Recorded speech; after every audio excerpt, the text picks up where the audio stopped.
The challenges in anti-money laundering come around the fact that the whole process is being globalised. So where in the past it used to be fairly localised, jurisdictional details only, in the future it's going to be more and more across many jurisdictions, much more complex, more in-depth use of the internet so people understand more, and therefore more vulnerabilities for money laundering to exist and to flourish.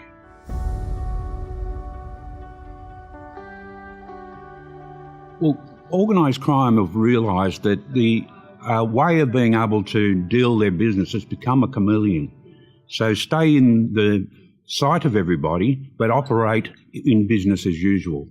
So they've understood that company structures are an exceptional way for them to be able to undertake their business without truly being identified as the effective controller of the assets or the business that they're undertaking. And so for our purposes, company structures are really the things that we need to focus in on. The complexity of the creation of company structures are a significant way of being able to splinter the activity that the criminals are undertaking. So if we can find a way of bringing all the data back together, re-gluing it together, so aggregating all the information we have and then analysing that information to see where the vulnerabilities exist for the people that are law enforcement makers or the people trying to combat anti-money laundering. In that way, they'll be able to find issues of unusual activity that doesn't meet normal business practice. You need to be able to identify sources of data and bring those together to give you a better understanding of the environment. And once you understand your environment, then you can identify the risks that are posed.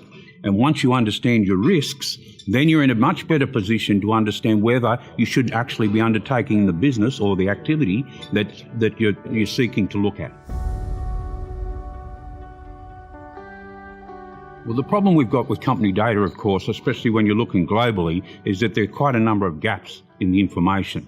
So basically, from my point of view, whatever you can actually gather from company structure information that's already in place is valuable to you. But, you can't just rely on that because of the gaps that exist, because any gaps don't give you a full picture and therefore you don't have the risk. But the other thing that may be of real value is how many companies are in the structure. So who's the ownership, who owns the processes, who are the directors, who is effective control, if you can identify those sorts of things.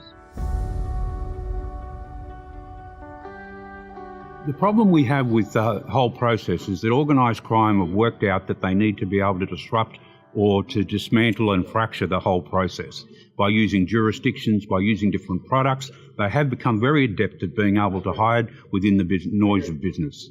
So as a consequence of that, one of the problems we tried to do is how are we going to pull together the information that's sitting across different jurisdictions. We can't rely on the traditional law enforcement methods or the law processes because it'll take far too much time.